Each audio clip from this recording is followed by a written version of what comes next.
America may see a mugshot of President Donald Trump. So what happens moving forward this week if he shows up in New York City? We're going to talk about that.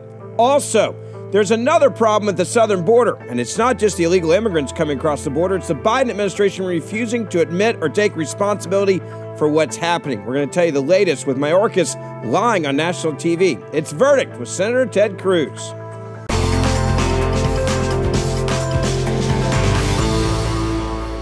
Senator, nice to see you. This is going to be a really interesting show because you put out a tweet asking people for questions that they may have about what is going to happen with Donald Trump. We're going to go through a lot of those questions for the show, but let's start with kind of laying what this week's going to look like. What is going to happen this week with Donald Trump and this arraignment? We're being told tentatively it would be on Tuesday. Obviously, that could change, but we're being told that's what they're working with the Secret Service right now. Right. So what we know is the New York grand jury has returned an indictment and that it has 34 counts to the indictment. As we sit here today, we don't know the specific counts. That's still under seal. I assume that's going to be made public at some point, but we haven't seen what specifically the 34 counts are. We also know from public news reporting that Trump is expected to be arraigned on Tuesday at 2:15 p.m. Eastern Standard Time. So assuming that's correct, we will see concurrent with the arraignment, we will see Trump come in. We will see him surrender himself to the authorities in New York. From the public reporting, they're saying there's not going to be a perp walk, that Trump is not going to be in handcuffs. We've also seen public reporting that Secret Service has informed New York they will not allow them to handcuff Donald Trump. So he will come in, presumably of his own volition, without handcuffs. When he comes in, he'll be booked, he'll be fingerprinted, there will be a mugshot. Interestingly enough, based on some of the reporting, the New York authorities are suggesting the mugshot may not be available to the public, whereas Trump is saying he wants the mugshot to be available to the public. We know that Trump's presidential campaign has raised millions of dollars within the first 24 hours of the indictment. I think the Trump campaign thinks that mugshot is probably worth millions more dollars in campaign fundraising. And we've talked about how this indictment is likely to boomerang and backlash, and that it already is. But all of that will play out on Tuesday. We will, I believe, see the mugshot. And as I predicted on this podcast already, I think you'll see Trump in a beautiful dark blue suit, a crisp white shirt, and a red, shiny Donald J. Trump tie, smiling ear to ear in the mugshot. How abnormal is it to not release a mugshot of somebody? Because the fact that they're playing this much politics, and I think this does go to politics. If you're not going to go over procedure, then you're playing politics. You want to arrest the guy, but you don't want people to see the mugshot. That screams dripping of political motivations. It'll be released. That will be the end outcome. He will come in.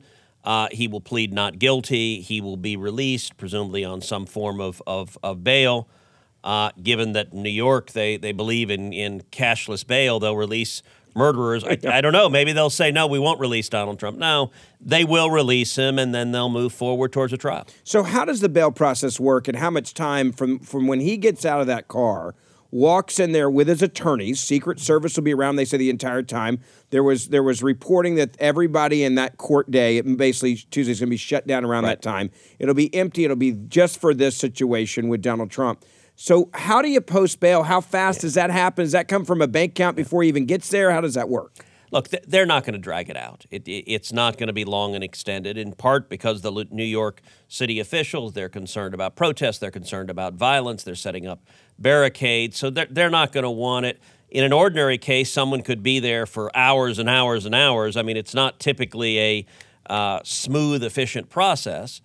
In this case, I expect it will be relatively quick, that he will go in, he will take the mugshot, they'll take his fingerprints, and he'll go and appear before a judge. And bail will be set. Typically, they'll turn to the prosecution and ask what's the prosecution seeking, and the prosecution will suggest a bail amount. It wouldn't surprise me if they release him on his own recognizance. It's not like they're worried about, it's not like he is a flight risk. So And it will be the judge ultimately who decides what the standard is for bail within the parameters of New York law. Will he be in a courtroom with a judge, or will this be done by video? We saw a lot of that in COVID, where there was technology used, right? Where you would go before a judge, basically with through a video camera. When he walks in there, will they take him into an actual courtroom, or how does that work? Well, let me be clear. I've never practiced law in a New York state courtroom, or certainly a New York criminal courtroom, so I don't have first experience with how Manhattan handles it. But I would absolutely expect that we will see this in a courtroom in front of a live judge with a real court reporter and bailiff and the rest. All right, so let's ask, and this is my first question I want to ask you. And crazy things have happened in and around Donald Trump. What if Donald Trump decides, I don't want to go to New York. I don't want to deal with this. I don't want to show up for this. What would happen then? So that's actually an interesting legal question, and it implicates a lot of different legal factors. The Constitution speaks to it.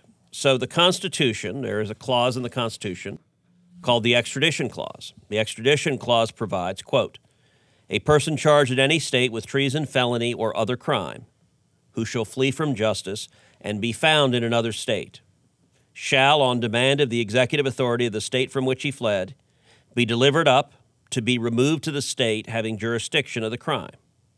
Now, if you look at the Constitutional Convention, which is where the Constitution was drafted, and if you looked at the notes, for example, on August 28, 1787, James Madison notes that during the constitutional editing process of Article 4, which is where the extradition clause is found, that the words high misdemeanor were struck out, and instead the words other crime were inserted, which comprehended, quote, all proper cases. In other words, they didn't want the state where a person was to be found making a determination as to the nature of the crime in the state seeking extradition. Now, that's in the Constitution. There's a federal statute called the Federal Extradition Act, and that's 18 U.S.C. Section 3182. It follows very closely to the Constitution's extradition clause. It says, whenever an executive authority of any state or territory demands any person as a fugitive from justice, and it goes on to say, the executive authority of the state to which the person has fled shall cause him to be arrested and secured, and notify the executive authority making such a demand or the agency of such authority appointed to receive the fugitive, and shall cause the fugitive to be delivered. And so, under the terms of the federal statute, it's a mandatory obligation. There's also a law called the Uniform Criminal Extradition Act, which is a uniform criminal law that 48 states have adopted, including Florida. So there's a Florida state law that puts the obligation on the governor, quote, to have arrested and delivered up to the executive any other state of the United States any person charged in that state with treason, felony, or another crime. Now, it's more than a little interesting, given that the executive of the state where Donald Trump is found is Ron DeSantis. And he said, and it made it very clear in his statement, he would not work with New York City. Yeah. So Ron DeSantis tweeted out the following, quote, the weaponization of the legal system to advance a political agenda turns the rule of law on its head. It is un-American. The Soros-backed Manhattan district attorney has consistently bent the law to downgrade felonies and to excuse criminal misconduct. Yet now he is stretching the law to target a political opponent. Florida will not assist in an extradition request, given the questionable circumstances at issue with this Soros-backed Manhattan prosecutor and his political agenda. So DeSantis is suggesting that he would fight extradition of Donald Trump. Now, at the end of the day, if Trump refused to show up and DeSantis fought, I think it is likely that you would end up seeing Trump extradited. New York would likely seek a mandamus in federal district court in Florida to order that Trump be extradited. Presumably Florida would fight that. But I think given the Constitution, given the federal statute, given the Florida statute, it is likely that the courts would say that well, for example, here's what the Supreme Court said in a case that was called New Mexico versus Reed. Supreme Court said, quote, what actually happened in the demanding state the law of the demanding state, and what may be expected to happen in the demanding state, that's New York, when the fugitive returns are issues that must be tried in the courts of that state and not in those of the asylum state. So I think given the state of the law, if Trump tried to fight, if DeSantis fought alongside him, they could delay extradition. Yeah. But I think at the end of the day, it is likely you would see extradition happen. Now, assuming Trump does what he said, which is that he's going to surrender, and I think that's probably the right decision to go and fight it and beat it in court, we won't find it out. But if Trump were to refuse to show up, it would create a brand new legal challenge that would be fascinating and difficult. Something like that, if it did happen and played out that way, is that something that could possibly go all the way to the Supreme Court to get a ruling? It could. Sure. It could, and given the nature of a presidential campaign, it's entirely possible that it would. As I said, I think it's likely not to be teed up because Trump has said he's going to turn himself in. And at the end of the day, I'm not sure it's in Trump's interest or DeSantis' interest to drag this out for 6 months and then lose and be forced to do the same thing. That at the end of the day, that calculus, it's going to be Trump that makes the decision. If he doesn't show up, that'll tee this up. But given the state of the law, I assume Trump's lawyers are advising him, you're not likely to win the argument that I get to be a fugitive from justice because I don't like the indictment. You're on much stronger grounds going and fighting the indictment and saying this is a political witch hunt rather than being, in fact, a fugitive from justice. I think that both legally and politically is a bad look, which is why I don't expect Trump to do that. It's very interesting to think about it, and it's when it deals with Donald Trump, you never know exactly what's going to happen. You never know, and I will say sometimes history has a sense of humor. You know, I'm reminded back in 2000, and as you know, I was a baby lawyer, was part of the George W. Bush campaign, met Heidi on the campaign, and I was part of the legal team in Tallahassee in Bush versus Gore. And the entire presidency came down to those legal proceedings, ultimately 537 votes for George W. Bush over Al Gore. One of the bizarre aspects of it is the governor of the state that the entire presidency hinged upon was Jeb Bush, the brother of one of the two governors. I remember laughing, saying, you know, if you wrote this as a novel, no one would publish it. They'd say, oh, come on, this is stupid. If you submitted a screenplay, they'd laugh at you. No, you don't get to make the governor of the key state the brother of one of the candidates. It's kind of similar here. No, you don't get to make the governor of the state that would decide what to do on extradition the leading Republican rival of the guy presumably being extradited. And sometimes history, you can't make it up. It's amazing. I want to get to some of these questions on Twitter. A lot of really good questions were responded when we said, hey, we'll answer these questions. Before we get to that, I want to tell you about our friends over at Patriot Mobile. You've got bills every month that you're going to pay, and the question is, when you choose who you're going to go with your cell phone provider, are you working with a company that actually stands with your values or is fighting against what you believe in? Patriot Mobile was created as the only conservative Christian cell phone company in the U.S. because they wanted to make a difference every time, if you're a member, you pay your bill. Now, they actually take a portion of your bill every month, and they give it back to conservative causes and organizations. We're talking about defending your First Amendment rights, your Second Amendment rights, the rights of unborn children. They even help with adoptions. This is why I love Patriot Mobile. Now, you get the same cell phone number you're using right now, so it's easy to switch, and you're using the same towers, the same coverage you're used to right now. The only difference is when you make the switch, you're standing up for what you believe in. So check them out. Go online to patriotmobile.com/verdict. That's patriotmobile.com/verdict, or you can call them 878-PATRIOT. That's 878-PATRIOT. Use the promo code VERDICT for the best deals of the day. Senator, I want to get some of these questions because they're really good, and this is the first one, and I think it's a great one. It says, does Trump have any recourse if after his walk of shame / mugshot, the case fizzles out? It's a great question because it seems so biased, it seems so political, it seems so unfair. Does he have any recourse if this thing doesn't work out for Bragg?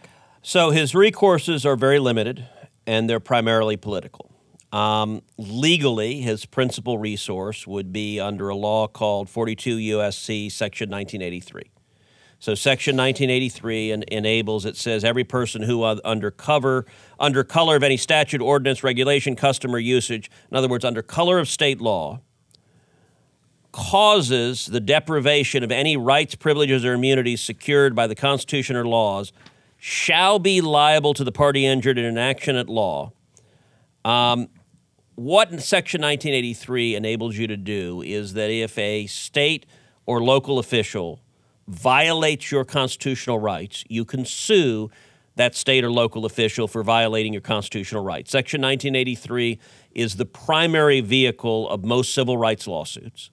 Section 1983 is actually part of what was called the Ku Klux Klan's laws, which were passed in the wake of the Civil War and in the wake of the 14th Amendment. Section 1983 was one of the enforcement mechanisms of the 14th Amendment. After the Civil War, there were three landmark amendments that were adopted. The 13th Amendment, which ended slavery, the 14th Amendment, which ensures due process of law and equal protection of law and was there designed to protect the rights principally of the slaves who had just been freed, but also of everyone else. It applied across the board, and the 15th Amendment guaranteed the right to vote couldn't be denied based on race. And so the three were adopted together following the Civil War.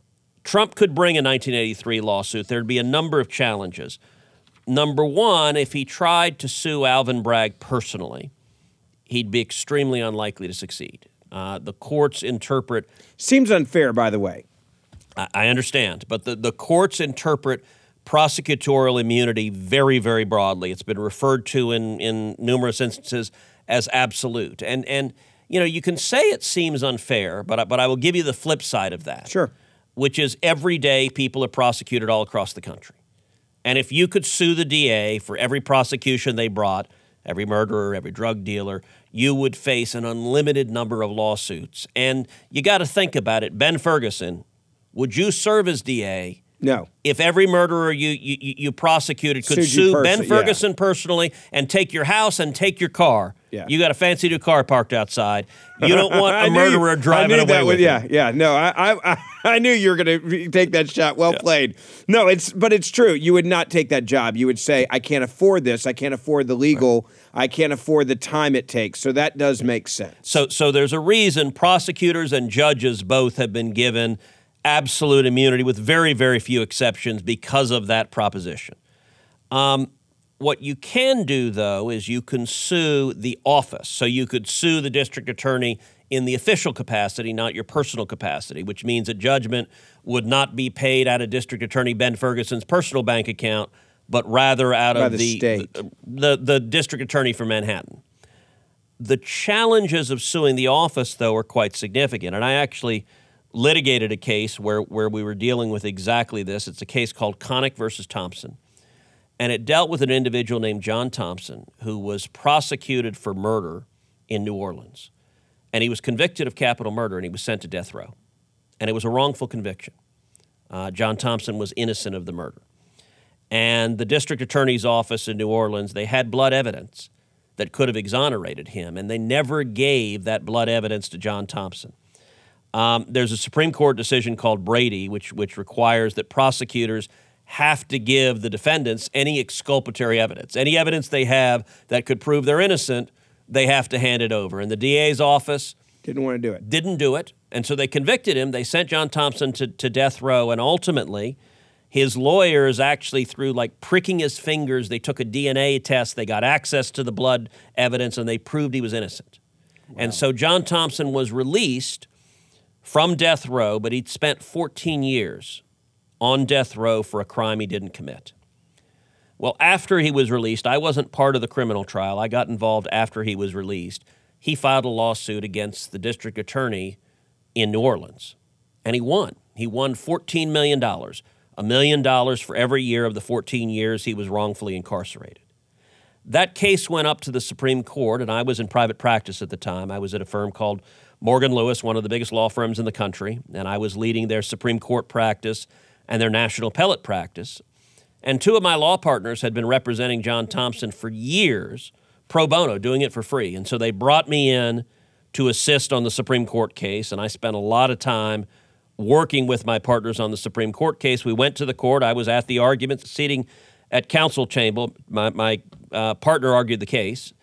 Unfortunately, we lost 5-4. Wow. And 5-4, the Supreme Court threw out the judgment because they said there was not a pattern in practice that was so pervasive in the office of refusing to hand over Brady materials that they were not going to hold the office liable. All of which is to say Trump could presumably sue, but the chances of succeeding in a civil lawsuit afterwards are very slim. There would be serious legal impediments to winning. Interesting, especially if you are on death row for 14 years. You can't win that one. Yeah. This is obviously seems a much lower level of chance of success. Let's go to another question. And again, everybody sending these in, you guys were amazing with this. Another one is, are the charges that Trump was indicted for politically based or based on actual evidence? Does the indictment warrant further investigation? And what legal options does Trump have for responding to the indictment? Well, look, the indictment, I believe, is wholly political. I think it is baseless. We don't know the exact terms, but what we do know is we know what we think the case is based on. Right. And we think the case is based on a specific New York law. It's New York Penal Law 175.05. Now, that's a law that makes it a misdemeanor to essentially create a false business record. It defines it a little more legalese, but it's creating a false business record. Now, there's an obvious problem with this, which is a misdemeanor. The misdemeanor under New York law has a 2-year statute of limitations. The conduct here occurred in 2016, and the conduct, as we understand it, that this is all based on, is an alleged payment of $130,000 made by Michael Cohen, then Donald Trump's personal attorney, to Stormy Daniels, the porn star who alleges she had an affair with Donald Trump and that the money was hush money for her to keep quiet. And this is in the middle of the presidential campaign. Trump is running against Hillary. It obviously would have been not good politically for a scandal to break right in the middle of this, of an affair with a porn star. It's not illegal under New York law to have an affair with a porn star. It's not even illegal under New York law to pay hush money to a porn star. All of that, you can decide what you like about the underlying alleged conduct, but it's not illegal in New York. What is allegedly illegal is that when Michael Cohen delivered $130,000 to Stormy Daniels, it was recorded on the records for Trump as legal fees, when it was not, in fact, legal fees. It was hush money payments to the porn star. Now, I said this was a misdemeanor, so how is Alvin Bragg bringing it? It's beyond 2 years. Well, there's a second statute. It's New York Penal Law 175.10 that makes it a felony with a longer statute of limitations if the false business record was created in order to aid in the commission of another crime. So to get it from misdemeanor to felony, to get the statute of limitations longer, Alvin Bragg has to somehow bootstrap that this allegedly false business record was done to facilitate another crime. We don't know what other crime he's going to claim. Presumably, the most likely other crime is some sort of federal campaign finance violation, that it was hiding what the money was being spent for. We don't know exactly. Sure. We do know that the Department of Justice, the Southern District of New York, investigated a federal campaign finance violation on this and decided not to prosecute. We also know that the Federal Elections Commissions investigated the conduct underlying this to see if there was a violation and decided not to prosecute. So at this point, Alvin Bragg is presumably taking a federal crime that no federal official thinks is sufficient to prosecute and using that to try to bootstrap a state crime into a felony to go after Donald Trump. I think the entire thing is crap. And one of the most important points, and it's one I've made a couple of times on this podcast, if this is a crime, if this is a felony that someone should go to jail for, then Hillary Clinton committed the exact same crime. Because at the exact same time, Hillary Clinton's campaign paid over $1 million. You're not exaggerating to say exact same time. 2016 presidential campaign, Her campaign was making the Steele dossier. The Democratic National Committee was helping pay for this. She was paying for this out of the campaign finance, their campaign. She had lawyers involved that were doing this and trying to sell this. Literally, it's exact same time frame. So her campaign spent over $1 million to create the Steele dossier. The Steele dossier, you remember, is this scurrilous and scandalous dossier assembled in Europe that alleged all these things that Trump had done, including the famous P-tape, all of which was fiction. Yeah. All of which was false. It was made up. Brought to you and paid for by the Democratic Party and Hillary Clinton for president. It was, and the Hillary Clinton campaign recorded that over $1 million as legal fees.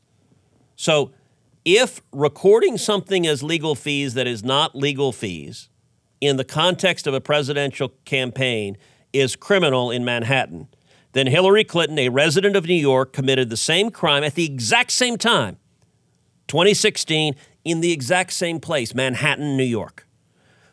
There is no coherent way. All right, if Alvin Bragg wants to indict Hillary Clinton and Donald Trump side by side, then he can lose both cases, but that at least is marginally consistent. If he only indicts Donald Trump, everyone gets the joke. He hates Trump. He's a left-wing Democrat.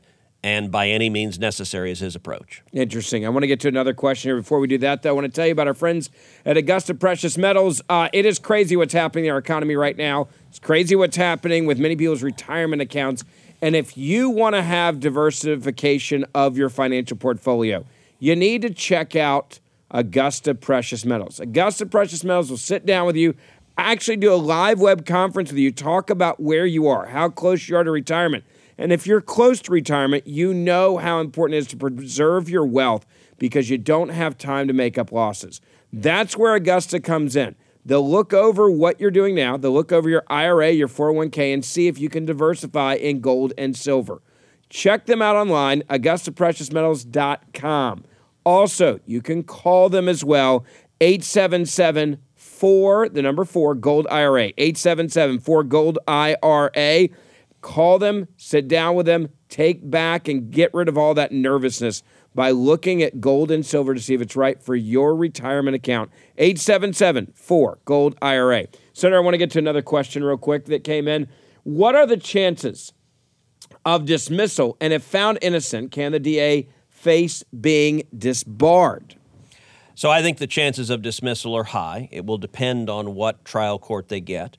There are some partisan Democrat trial judges in New York, so it is possible they get a highly partisan trial judge who refuses to dismiss the claims. If they have a trial judge who follows the law, I think this ought to be dismissed at trial court. If not, it should be thrown out on appeal. But if it's not dismissed at the trial court, there will almost assuredly be a motion to dismiss the indictment, a fight early on in the trial court. If it's not dismissed in the trial court, I expect an appeal. And any appellate court following the law, I think, will throw this out. I think this will ultimately be rejected. How long does this last then? We got a presidential campaign here. Look, it depends, but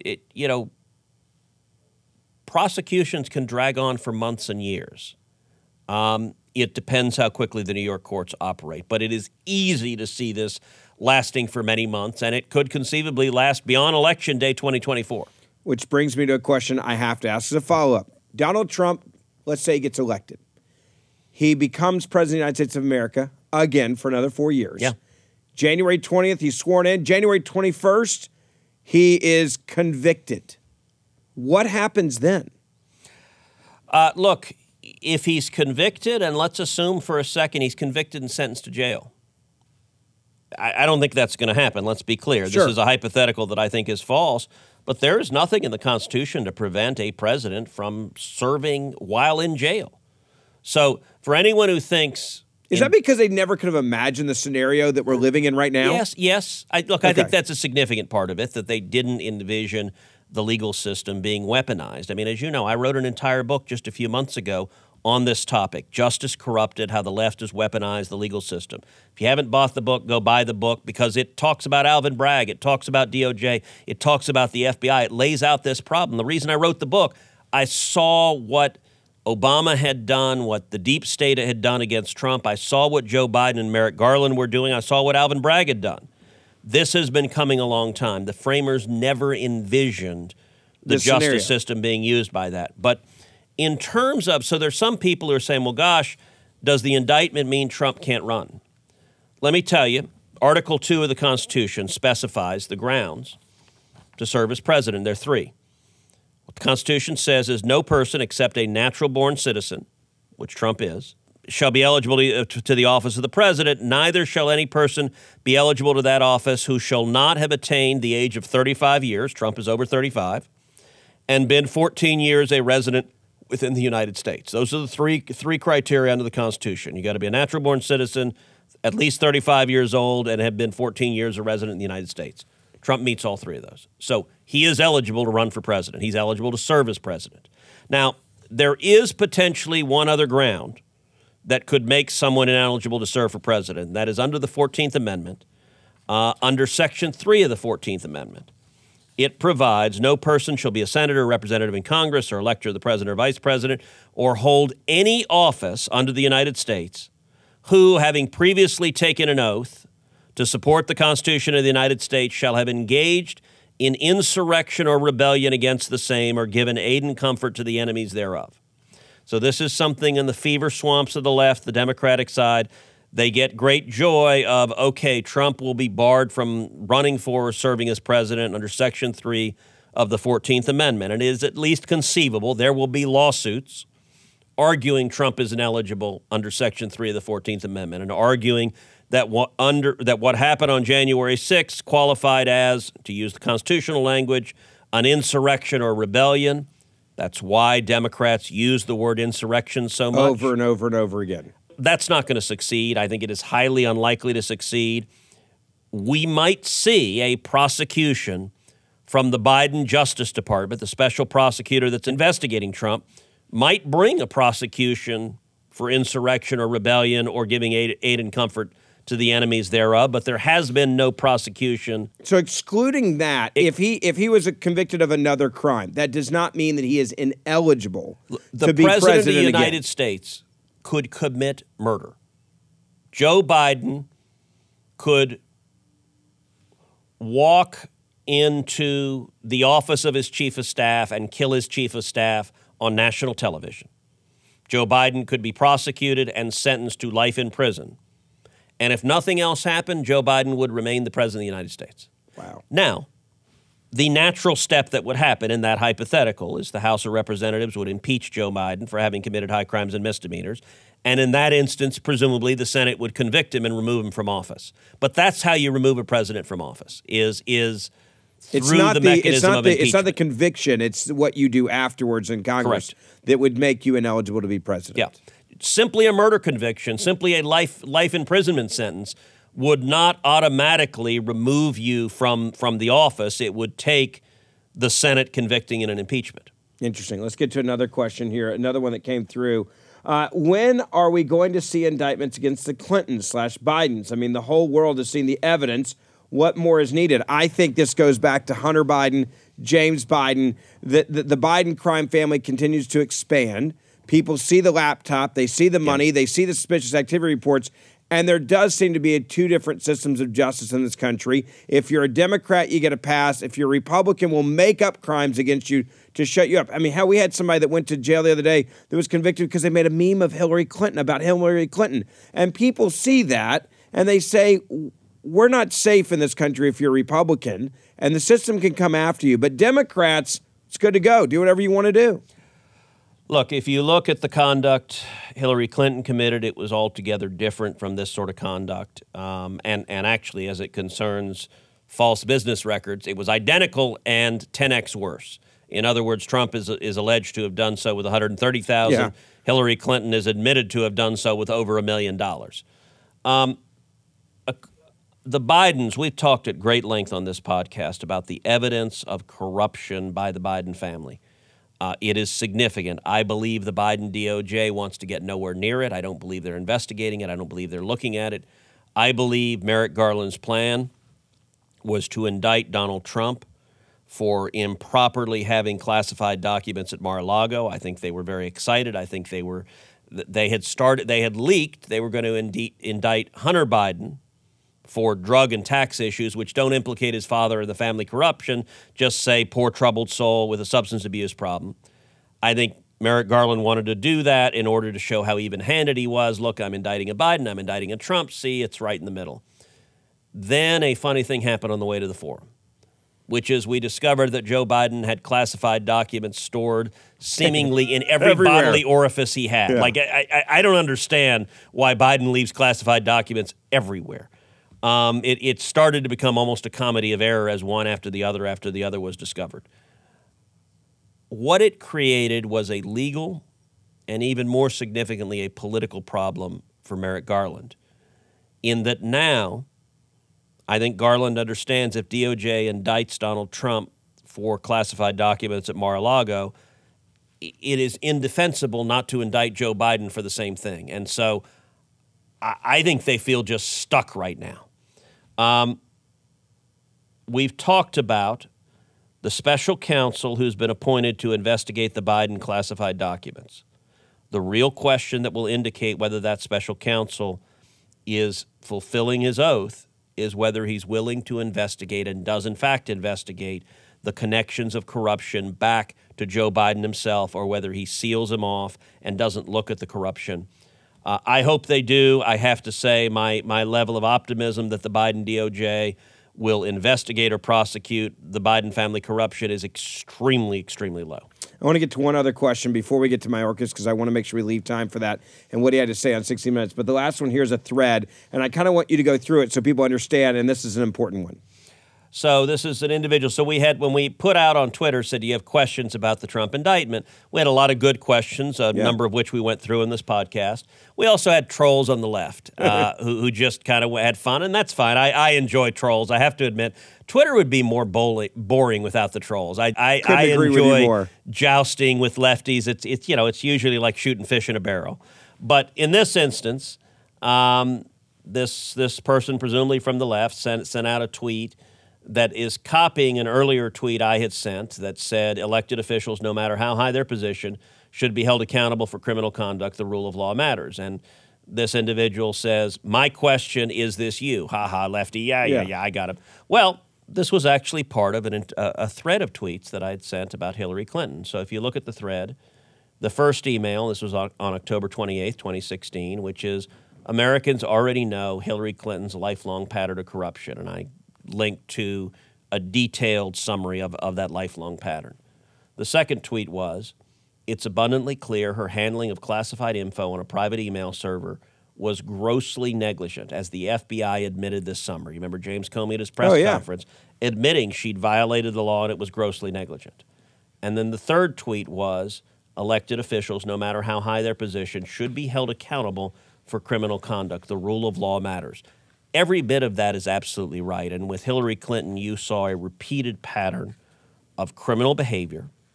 And you also saw a repeated pattern of the destruction of evidence, including wiping hard drives, including using hammers to smash cell phones to destroy the evidence.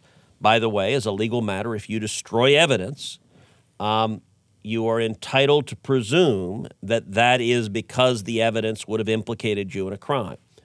In this instance, the alleged crime that Alvin Bragg is bringing of a bookkeeping error is, number one, trivial, number two, past the statute of limitations, and number three, obviously pretextual.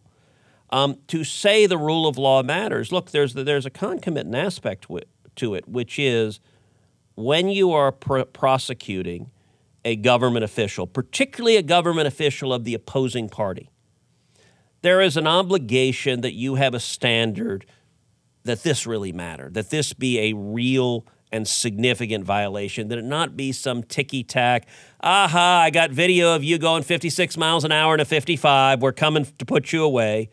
That principle is absolutely true. And listen, I'm not advocating that Biden be prosecuted for ticky-tack irrelevant issues. I'm interested in whether he was engaged in actual corruption with the government of the Chinese Communist government that was enriching himself and his family to the tune of millions of dollars. That's classic public corruption. It is significant. It is consequential. and the corporate media and the Democrats desperately want to avoid any inquiry to that. I don't expect the DOJ to get into it. I do expect the House of Representatives to continue to press forward with oversight and make those facts public. And a side note, if someone's going to try to troll you, they should at least read the whole Twitter thread before they do it.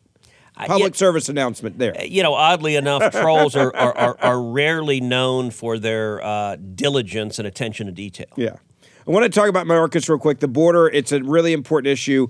You had a bunch of back and forth with Mayorkas when he was testifying recently. We talked about it on the pod. If you missed it, go back and listen to that.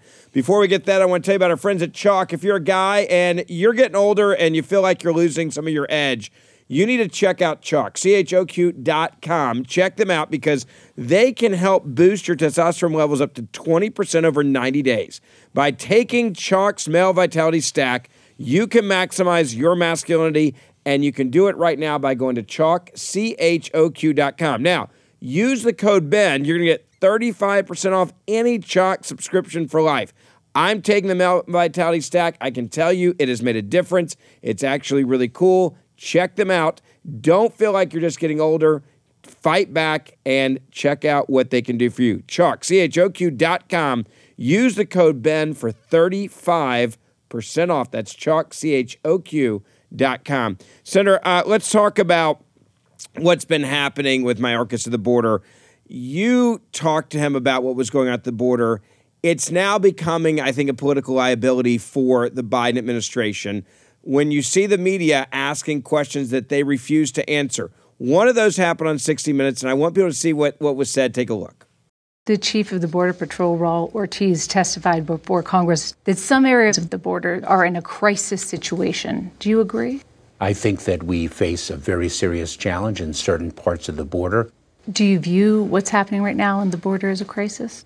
I view it as a significant challenge. Why won't you say the word crisis? You know what? Because I have tremendous faith in the people of the Department of Homeland Security. And a crisis speaks to me of a withdrawal from our mission. And we are only putting more force and more energy into it. I don't believe him. I think you would probably agree with that. I also think at some point you just look like an idiot when you won't admit what everybody's watching. You know, we're looking at now over 6 million illegal immigrants have crossed under his watch, under Joe Biden's presidency. It's the worst illegal immigration in our nation's history. We have had also massive spikes in the number of illegal immigrants dying on the border. Under his watch, we had the highest rate of drug overdoses last year in our nation's history. Over 100,000 Americans died of drug overdoses, the vast majority from Chinese fentanyl flooding across the border. And he doesn't consider any of that a crisis. Look, what he's doing is obvious. It's political.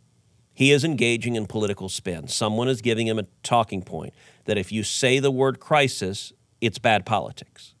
And so he engages in absolute denial of reality. You know, it really was striking. 60 Minutes, their cross-examination is almost word for word the cross-examination I did a week earlier in the Senate Judiciary Committee. Here, take a look. Yeah. Is there a crisis at our southern border? Senator, there is a very significant... That's a yes or no question. There's a very significant... Is there a crisis? Senator, there's a very significant challenge. I think your microphone is not on.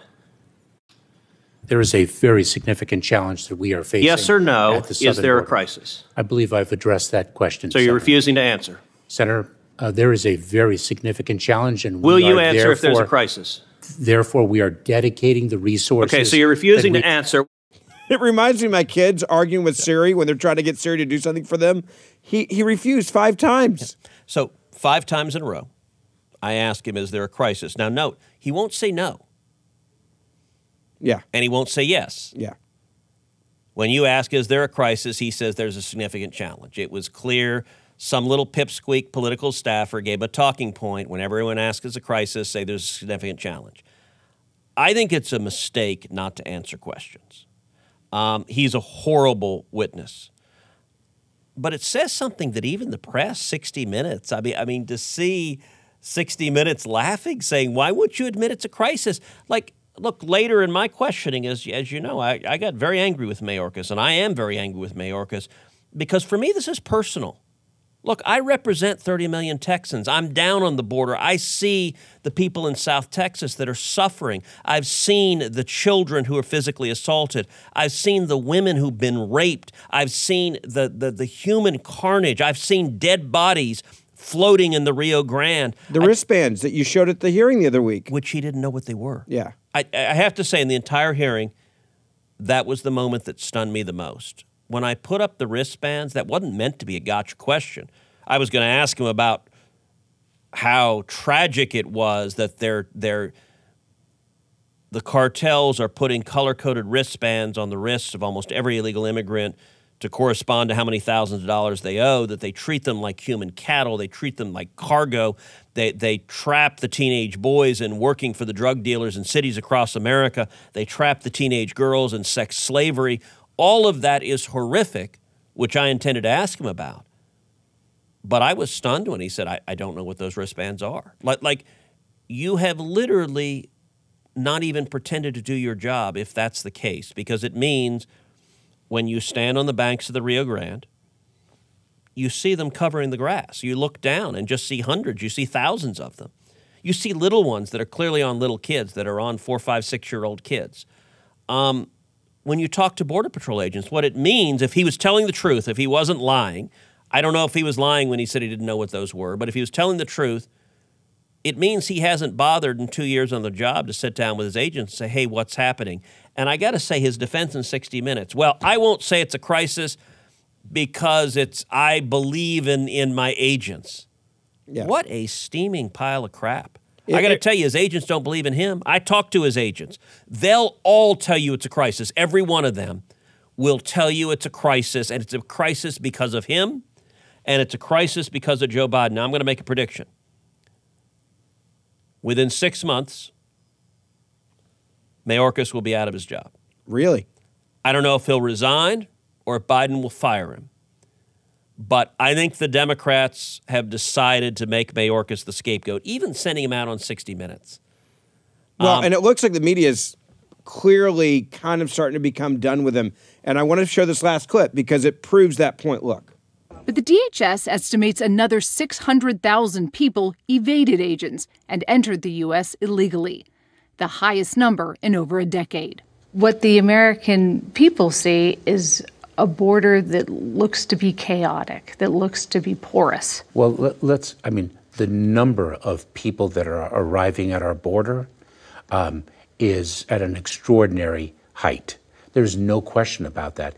But that is not unique to the southern border of the United States. There is a tremendous amount of movement throughout the hemisphere and, in fact, throughout the world.